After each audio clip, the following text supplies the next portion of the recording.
Hello, welcome. My name's Fiona. I'd like to share with you a way that you can soothe your mind.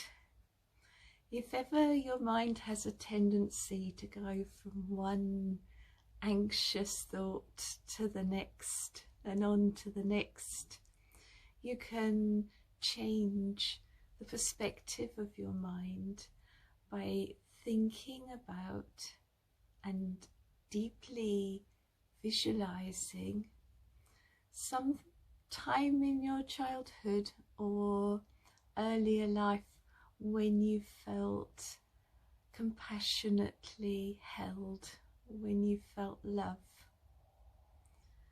And maybe even if this doesn't come easy for you, which it doesn't always by any means come easy, I'd like to share with you my favorite beautiful moment, so you can use my compassionate memory and you may find yourself inspired to do the same yourself, so you can set your mind working on self-soothing, loving thoughts rather than anxious ones.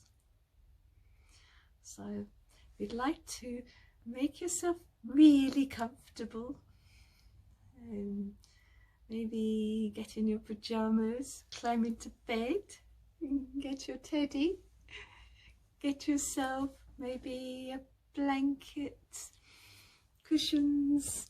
Just make yourself really at home.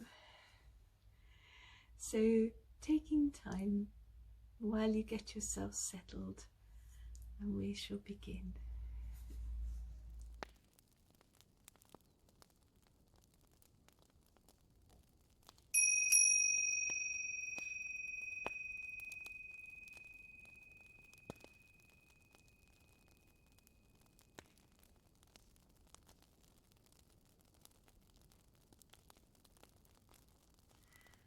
So this story begins with one little girl going to see her granny, and Granny lives in the New Forest, which is a very wild and beautiful park area full of ponies and beautiful trees. And arriving at Granny's house, the little girl jumps out of the car and rushes along the little narrow garden path along the front of the cottage, jumping over the flowers that are spilling out of the beds over the path, so you can't just walk, you have to jump over the flowers, and coming to the back door. And the doorstep is so old and been stepped on so many times that it's worn in the middle and is lower in the middle than it is around the outside. And stepping into the kitchen and finding her granny. Granny, where are you? And there she is, sitting by the fire in the front room. And she has her chair by the fire with a high back and wings coming out of the back either side. And it's a pile brocade green colour chair. And Granny's there sitting at it, on it, and the little girl runs up to Granny, and Granny puts her arms out and lifts the girl onto her lap and puts her arms round her and gently hugs her and rocks her, and the girl can feel this love, this unconditional soothing regard from Granny, who will croon to her and sing, and she can lie back and nestle into Granny's ample bosom and smell the smell and the soft bell-like sweetness of Granny's voice with its country burr. Lying her head back, Granny has a pinafore comes up and has a strap around her neck, and it always has these pretty flowers on the pinny. And lying her head back, she looks around the room and sees the familiar things, always old calendars from years ago up hanging from the picture rail with pictures of New Forest ponies and local castles and country gardens, all in bright calendar colours. The little girl looks at these pictures like they are pictures from a different world, from her inner grayer landscape. And Granny has a cupboard next to the fireplace with a high door in old wood painted green, and in that cupboard is Granny's sweetie tin. And sometimes the little girl will climb down from Granny's lap so that Granny can reach up and get the tin out and take the lid off and offer the little girl a sweet. They're always boiled sweets wrapped in coloured cellophane, and mint humbugs were Granny's favourite, with stripes in, black and white stripes in.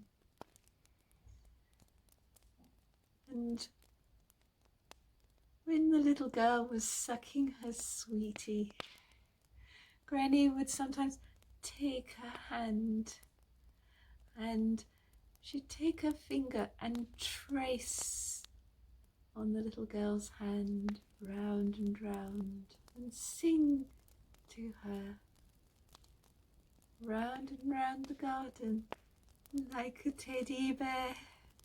Sometimes this one or another one that would begin, "Can you keep a secret?" which always struck the little girl that this was something Granny was asking of her. And the sweetie wrappers were always kept by Granny in a little pile beside her chair, because later, when the sun went down, she would light the fire and she would have saved all the packaging from the cakes she bought and the sweets down by her chair, just for when the little girl came to visit. And Granny, would like to sit and watch the little girl tear the cardboard and the wrappers into pieces and feed them one by one on the coals of the fire, and watch the different coloured flames spurt up from the colourful cellophane.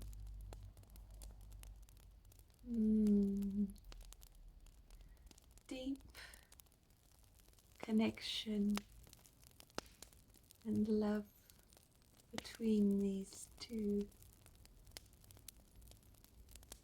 that is felt right now, right here, many decades later. This is real. This is not something that ever passes. You always are held like this in supreme compassion and understanding and caring, because we all are this. We all know this, even if the mind sometimes loses contact. But as soon as the story of this is heard, you know this is your heart's home. However you like to connect with it, be it through moments in movies or favourite books or your own experiences. We all, across all countries, across all times, share this beautiful compassion.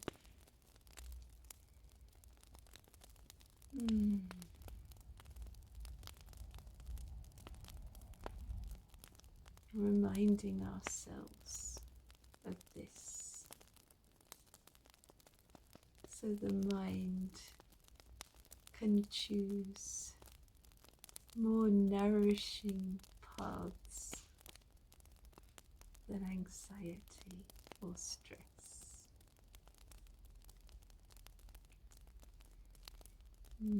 Thank you for listening, and namaste, dear friend.